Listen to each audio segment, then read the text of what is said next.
Hey, what's up everyone? Before we jump into today's video, I just want to ask you, do you feel like you're stressed? Do you feel maybe you get a little bit of anxiety? Maybe the times of right now are a little bit uncertain? Or maybe you're just working on trying to grow yourself with some personal development or reading or whatever it may be. If that sounds like you or someone you know, please don't be afraid to DM me on Facebook or Instagram. The links are down below. I look forward to hearing from you guys. Maybe we can work on this together and just find a better peaceful time of, this uncertainty that's going on. With that, let's jump into today's video.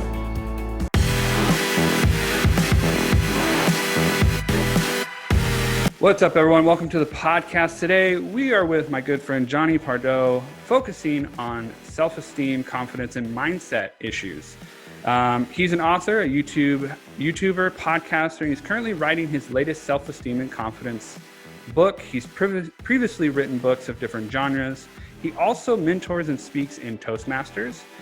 And Jonny has been following and reading in the personal growth world for a number of years now, but through challenges in his own life, become very fixed in particular areas of self-esteem, confidence, and mindset. He loves working on this alongside of his day job in project managing.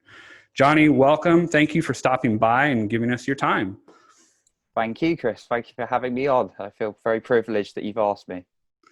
Well, is there anything else you'd like to share about yourself? Go ahead. Yeah, of course. So I think you covered a few points about me there, but just to kind of give people a little bit more of a background in who I am and my journey really a little bit. So kind of growing up, I kind of had a very sort of standard life, really. Sort of everyone has their ups and downs and everything. I went to university. Oh, by the way, if you can't tell from my accent, people listening, I'm from the UK.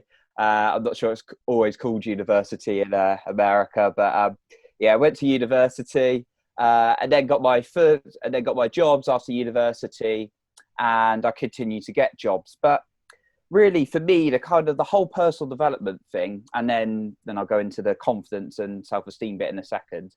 The whole sort of personal development for me was when I'm 29 now.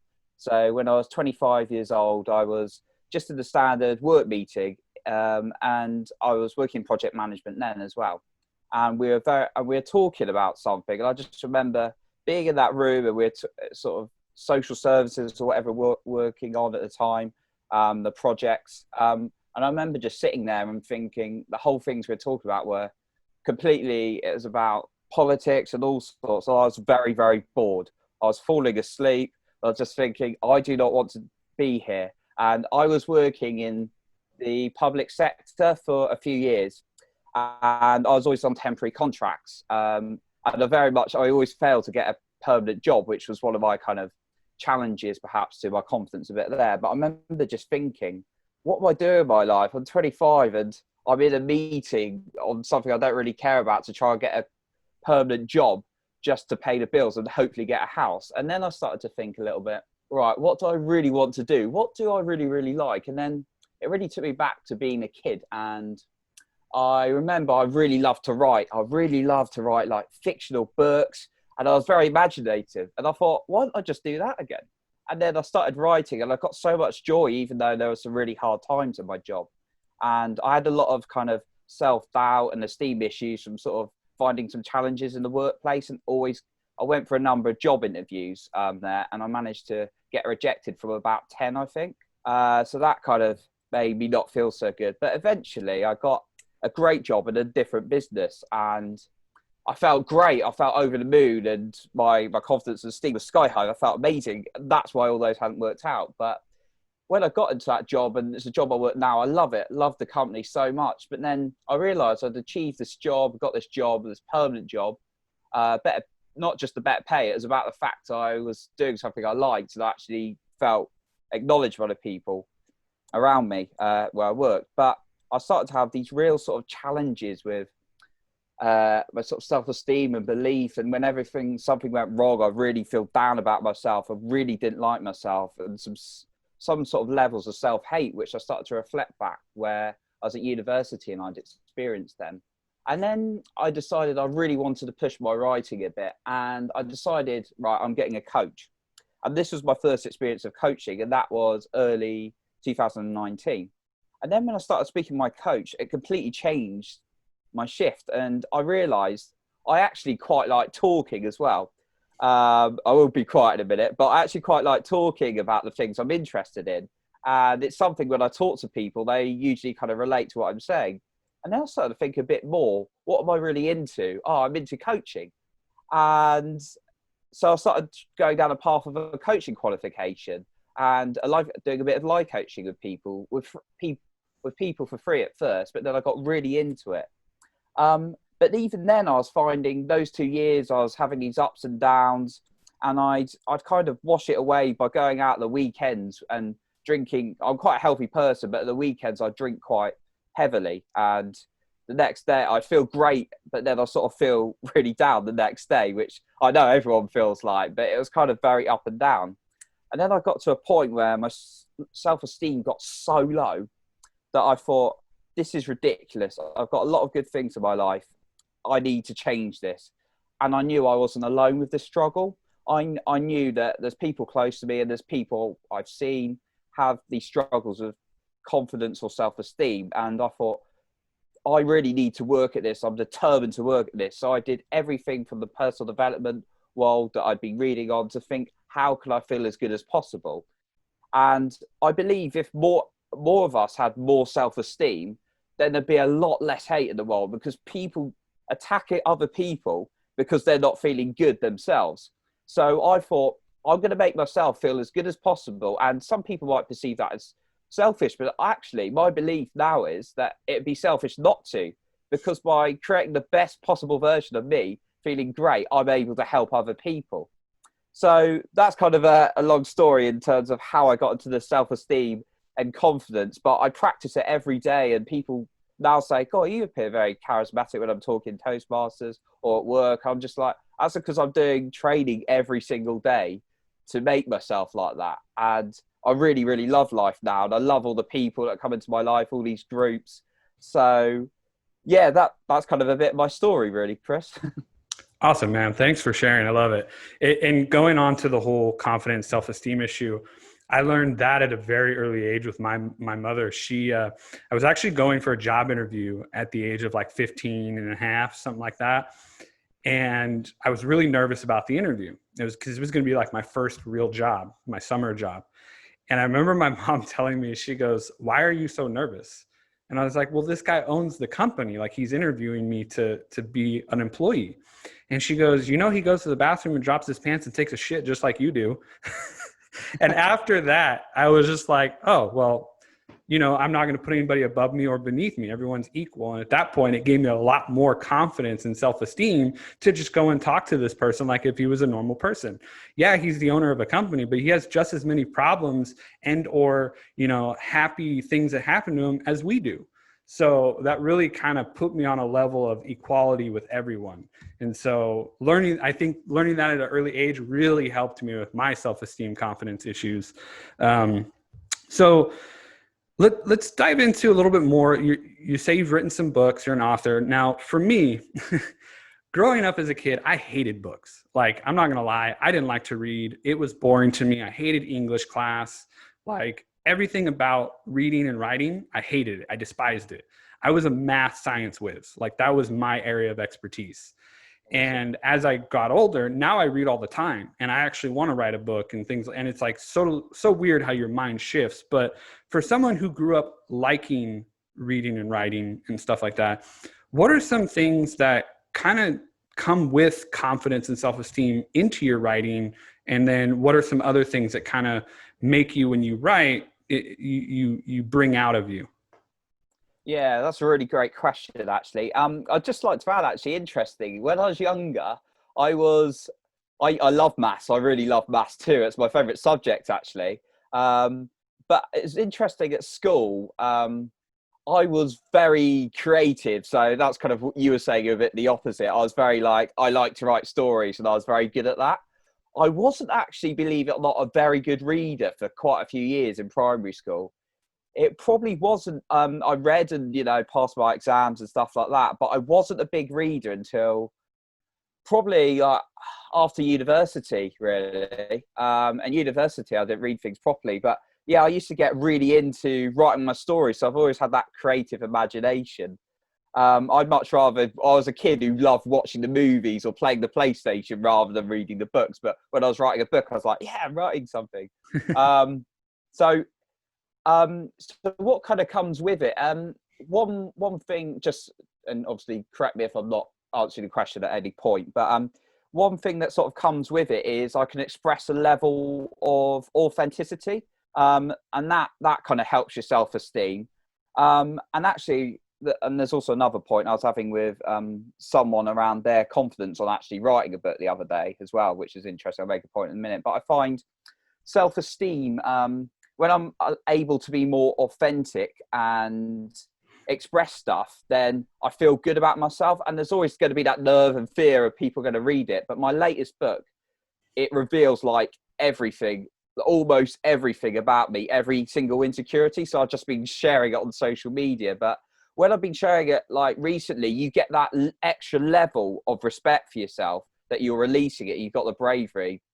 There's always the chance that someone might come and criticize you or say something that hurts you, but that's very rare, I find, in my experience, from sort of when I write stuff in blogs and things like that. I find most people support it and very like respect it. So I think like authenticity is something you can find if you feel free to express yourself. And for people who might, struggle to share things, I'd say maybe just start small, just start, smaller things at a time, to build that kind of confidence to get a bit higher in terms of sharing things. So whether that is a book or writing something. Then there's the other level of kind of, is it going to be good enough? Is the book going to be good enough? And are people going to like what I've written? I've always gone with the approach of my first draft. I heard a quote once, and it's a great quote. Every first draft is rubbish, basically, someone said.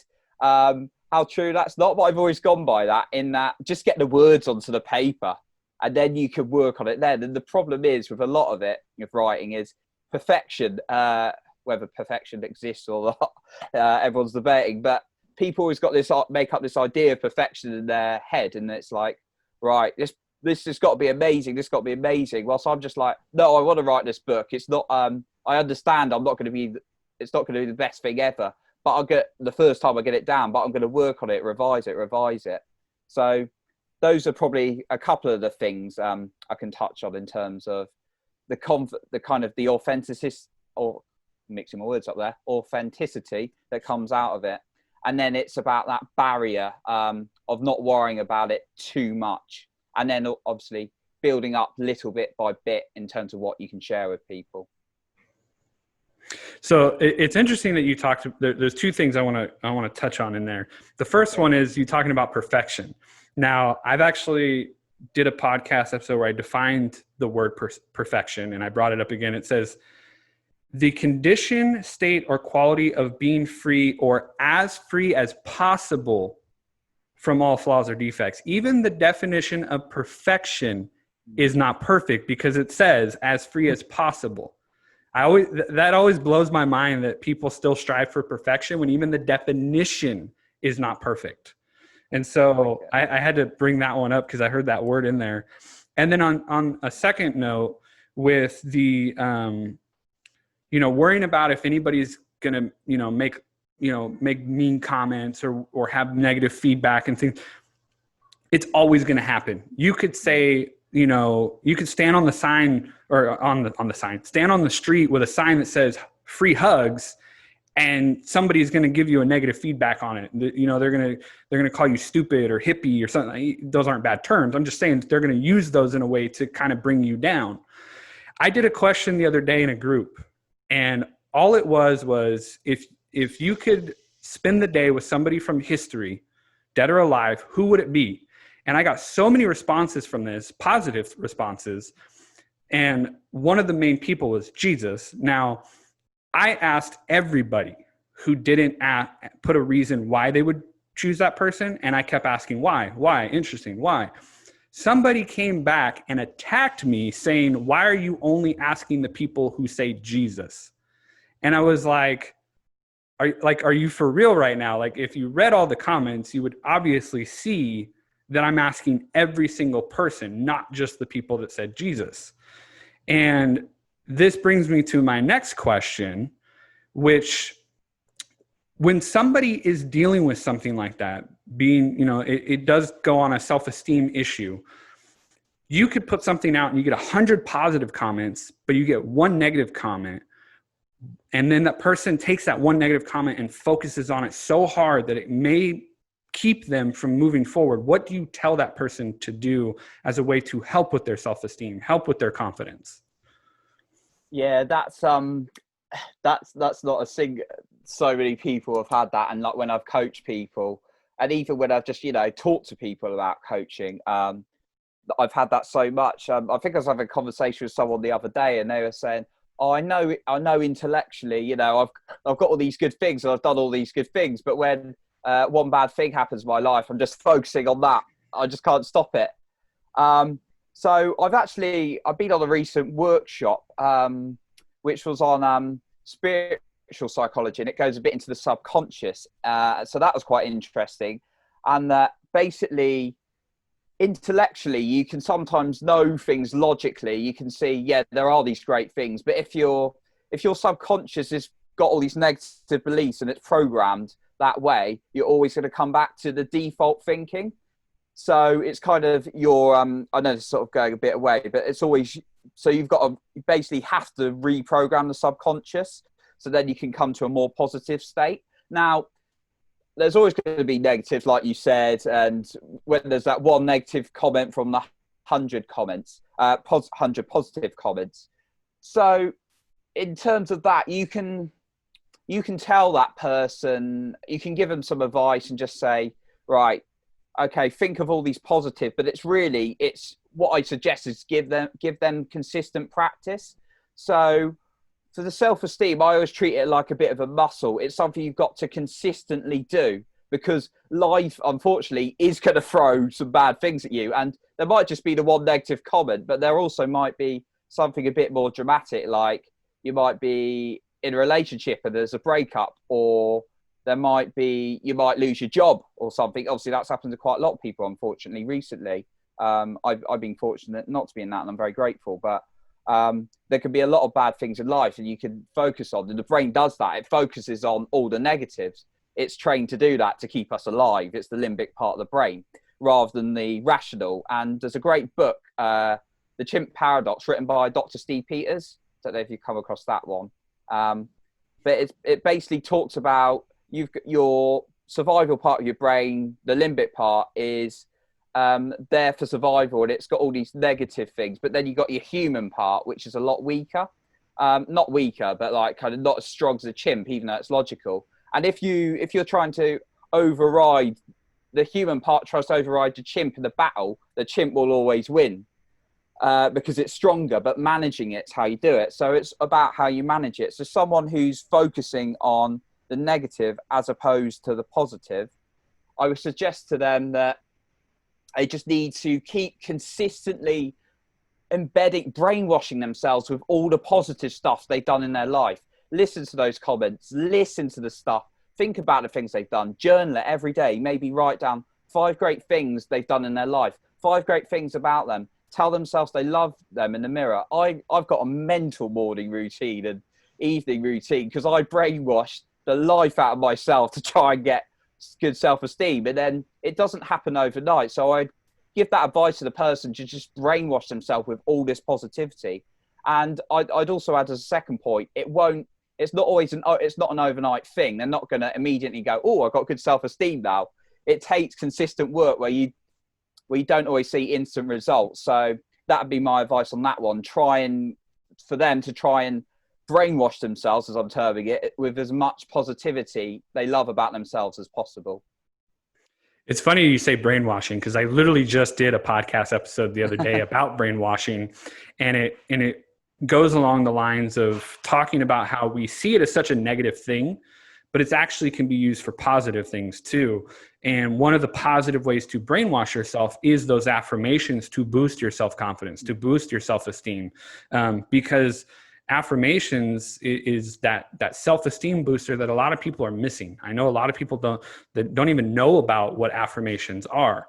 And so I like that you talk about the brainwashing, because a lot of people will hear that from you right now. And I know instantly their mind is going to be like, oh, brainwashing, that's mind control. That's, negativity.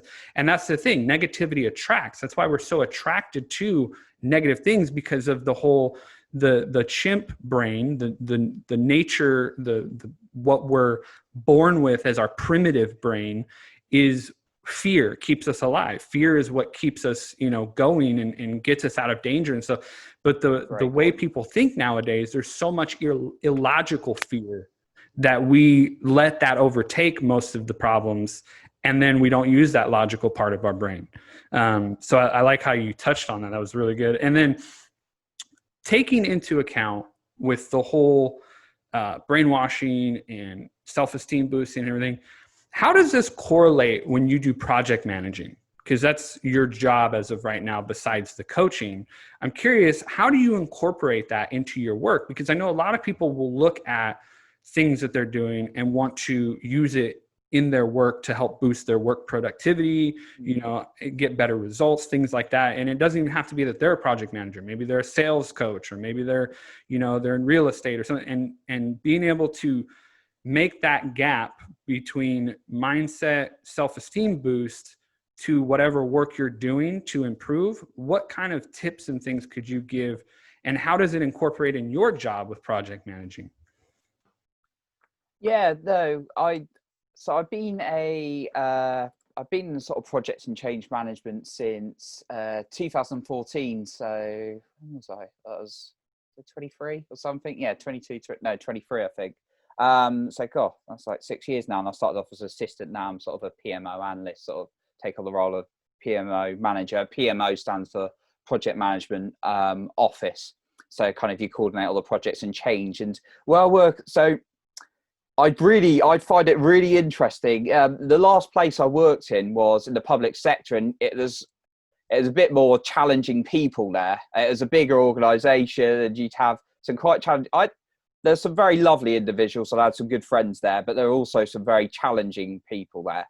A couple I worked for, but yeah, definitely. It'd be interesting how I put it into practice in the public sector now. I think I do well, but I'd probably have to grit my teeth a little bit sometimes. Now, project management, I'm quite a people person, so I've always got on with people and kind of tried to be I've always had quite a level of empathy and sort of understanding. So I've asked people for things.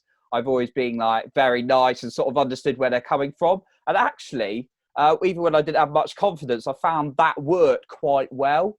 Because people, when you're like hearing people and listening to people and like understanding where they're coming from, they don't tend to react badly. They tend to be like, oh, okay. And when I made a mistake, I'd be like, all right, I didn't, make too many, but when I'd make one, I'm human, I'm allowed to make mistakes, but I'd be like, okay, I'll be like, yeah, I'm really sorry. And then I remember a manager going on at me, and then she saw I was genuinely sorry, and she was like, she'd go, okay, this is what we're going to do, and like very calm. So I've always been quite a people person, so I think that's quite important. But then I was having a conversation with someone at work the other day, and they're saying the best project managers are just like ruthless at people, like kind of just go at them and like just don't take that level of empathy away and kind of just tell them what to do. And I think there's different styles, but I don't think you need to necessarily be like that in project management.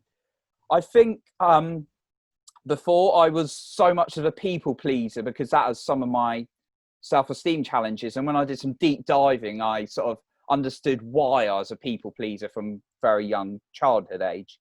But when I started to like take away the outcome, start asking people a bit more direct, but in a nice way, not like do this, but kind of like, oh, can you do that, rather than worrying what they think. I found that really, really helped. So I find kind of taking self-esteem into, or confidence into kind of project management, it's really important to still have that level of empathy and sort of get a win-win relationship where possible, because you're going to be working with those people and you don't feel good when you get into a negative relationship with someone. Well, I don't personally. I don't know. Most people admit they don't like negative relationships. So So I think that's still important, but it's important to be heard and sort of say your points. Now, for me, I I chair a lot of meetings. I run a lot of meetings, so I have to talk quite a lot, and I do company presentations and stuff like that, which I really, really enjoyed. But like at the age of 23, when I came into project management, even to say my name, I'd go red and like hide. Just they say, "What's your name, John?" I'd be like, "I'm just taking the notes." But now I just like sit in front of a group of people, and I'm like, tell them, what they're doing, give them an update. And then like someone will say, "Oh, I think I'll get that done." And I'll say, "Thank you." I always say thank you and appreciate people. But I think it's really important to how I take it in is like being able to understand that now and then someone might disagree with me, and that's fine.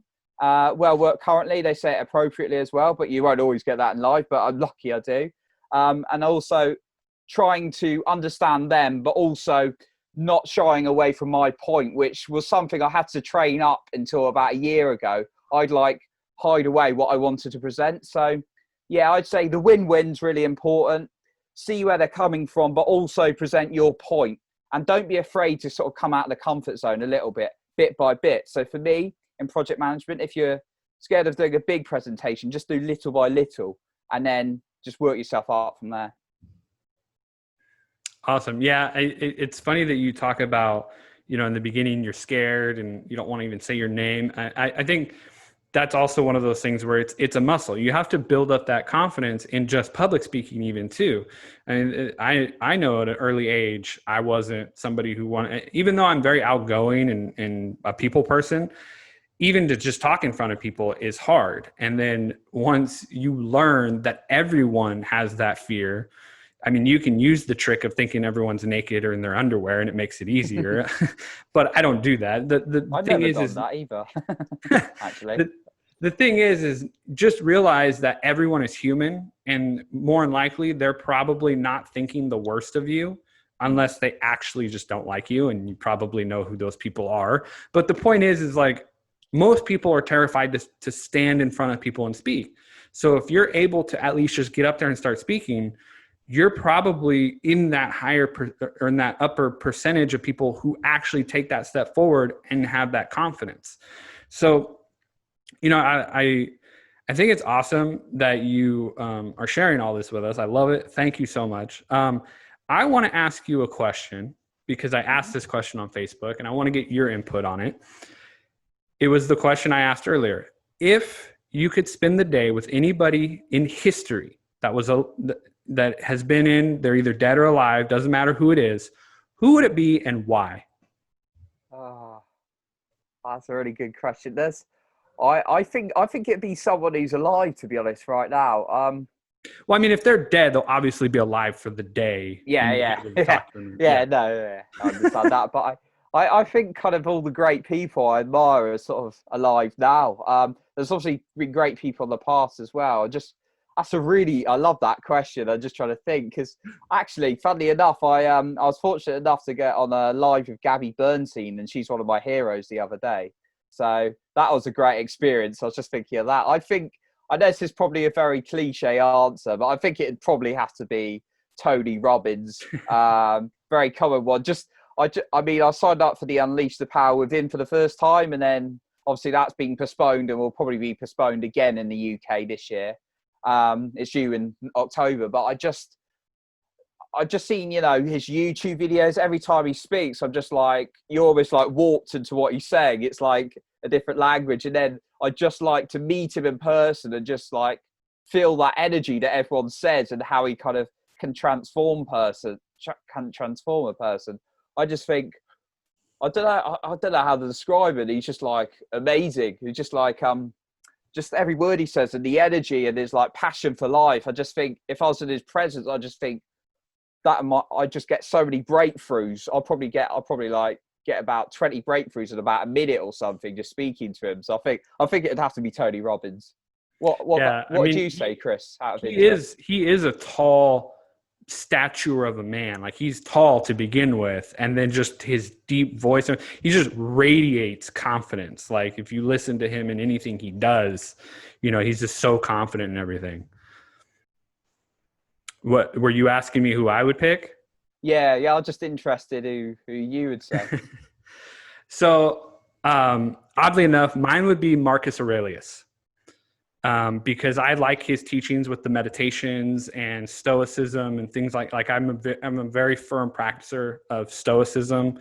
It's not what happens to you that defines you. It's how you react and how you take the situation. And being as somebody who's been through some of the situations that I have been in my life, I've always been somebody who practices that pretty regularly. Now I am human. I do fall into emotional traps and other things, and I have to shift myself from times from a suffering state to a beautiful state and really get back to understanding that what happened to me wasn't because I'm a stupid person or that I'm a horrible human. Like it happened because it happened. Like there's no rhyme or reason most of the time. A lot of events happen in your life because that was just meant to happen, or that it's just a random freak accident, we got in an accident the other day and it just happened. It's not because we were looking for it. Things happen in your life and you have to accept that, learn from it, and move forward. And don't portray yourself to be a victim of circumstance.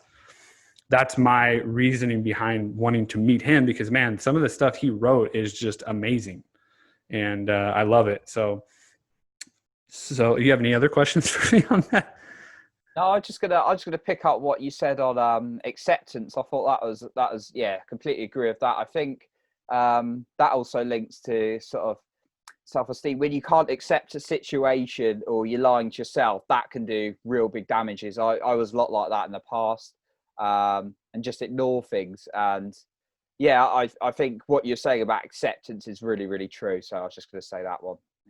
Yeah, it's funny. I've met a lot of people who have talked to me in person or over Zoom and things like this, and they ask me, they're like, "Well, how are you so confident?" Because I've seen that you have people that write negative things. Like I've gotten negative comments on YouTube. I've got negative comments on my podcast. I've had people say negative things to my face, and I kind of like taking the Gary Vee approach where I'm like, I don't give a fuck. But at the same time, I like to look into that person. When I get a negative response, I take it as a little bit of a feedback.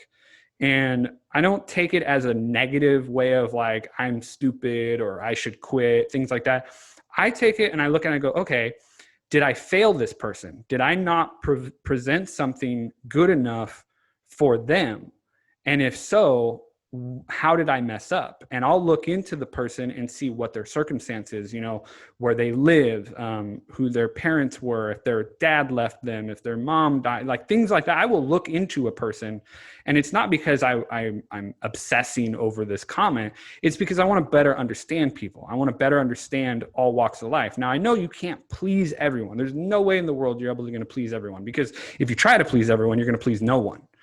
And so the thing is when I look into these people, I use that as feedback to go, okay, I understand they're coming from a place of hurt, or I understand they're coming from a different perspective because of the way they were brought up, or whatever other reason for their comment. Because it's not always that they're trying to bring you down in per se. They may just be lashing out because they're hurting, and it just so happened that whatever you were talking about touched a subject with them. And so that's a self-esteem confidence issue with them and not you. So that's a good way for yourself to realize that it's not your self-esteem that you should be beating up, and you shouldn't be beating up anybody else's, but you should understand that it's coming from that person's self-esteem and not yours. Yeah, absolutely. So last question I want to ask you, because you talked about rejection, and rejection is a big part of self-esteem, because we're going to get rejected. It's part of life. It's one of the many things that have a yin and yang. There's acceptance, there's rejection. And, for somebody, whether it be relationship or business or school or friends or whatever, what do you feel is the best way to handle rejection? Yeah, rejection is a good one. I'm trying to think from my kind of own personal experience, and I think it. But then also, I always try and think how other people's experiences relate as well, because we've all had like rejection in different forms. There's nobody who gone through life without rejection. So for me, I talked about the kind of like the job interviews. I think I went through, about 10 in the public sector, where I'd be like sometimes I was in the last two, and I got actually there's a lot I take away from it. I got quite good at job interviews at a point. I quite liked them actually, to a point. I go in and then I'd just be like thinking about how I can present myself and ask the best questions and things like that. But for me, when I just kept thinking, right, I'm going to get this job, I'm finally going to have the permanent job here, and I wanted a permanent job so I can get a house and a mortgage. But I'm just so glad how the way my life's mapped out now. I've got an even better flat, and I don't own it. I rent it. I live in a great city, great job. But for me, I'd get really, really hacked off, quite frankly. I'd get really angry, and then I'd get really up. I go from anger, and then I'd go to being really upset on what's wrong with me. Why don't they want to give me jobs? I'm hopeless. I'm useless. And this is kind of the self-talk I give myself. So I think it's, first of all, what you were talking about on acceptance is quite good. But first of all, I wouldn't dismiss the negative emotions. I wouldn't like go, get out to the negative emotions. When I experience negative emotions now, I like to feel them and understand them a little bit. So maybe writing it down and thinking, right, I'm feeling this way. Why am I feeling this way? And then like even go a few like levels deeper, kind of understanding, the root cause. And then it might be down to a belief that I'm not enough, and then really understanding it. And then I start to think about, okay, why is that not true? Because your brain always play situations out of proportions. Because again, that's the negative part of it. It's just trying to, keep you alive, but that's how it works. So first, I think it's quite important to understand and get through the thinking. Don't dismiss it. Don't be like, I want to be in a great mood, but just kind of working through it. And then there's about a level of accepting that it's happened and understanding that. So whether that's a relationship breakup, whether that's being rejected from a date, whether that's been not getting the job, or anything like that, whether that was, well, it could be anything in life. There's numerous examples. So then there's the acceptance, and then there's understanding actually what you can do going forward. So what you're in control of, what can I apply for now? What can I do to feel good about myself? And another key tip I'd say is there's often a tendency for people to focus on things they can't control, as you're kind of touching on a little bit, rather than the things they can control. So if we go on to relationships, for example, you can't control another person. You can be yourself. You can be a good influence. You can be, a loving person. But if the other person doesn't feel the same about you, you can't control that at the end of the day. The same with the job. If you can go for the job, you can be yourself, say what you've done, present yourself as best as possible. But if they don't give you the job, you can't control that. There just have to be someone else. So I think it's important in those to, one, kind of allow the emotions to come to surface and understand them, work through them a little bit. The acceptance, and then understanding what you can and can't control, and then thinking about what actions you can take going forward. So that's kind of what I'd suggest around rejection, and also realize it's not personal. Yeah, I totally agree with that. It's funny you talk about, things that you can and can't control as well, because I think that has been one of the main underlining themes that has helped my self-esteem and confidence, because understanding that about 99% of the things in this world you can't control is really humbling, because you have to think about, what you can control is very minuscule compared to what can actually happen in the world. And I like to use the analogy. I used this the other day with a person I was on a call with. I said, think of yourself like a tree. A tree sits, planted. It grows its roots, it grows its branches, it grows its leaves, but it doesn't worry about the weather. It doesn't worry about the animals around it. It doesn't worry about any of the outside elements around the tree. The tree only does what it needs to do and controls what it can do. That's it. That's all it does. It doesn't, when the wind blows, it sways in the wind. It doesn't try to fight the wind. When there's rain or anything like that, it just sits there and takes it. Because in life, we're going to weather storms. In life, we're going to go through, windy situations. We're going to go through predators coming around and stealing our acorns. Things are going to happen, and there's only so much we can control.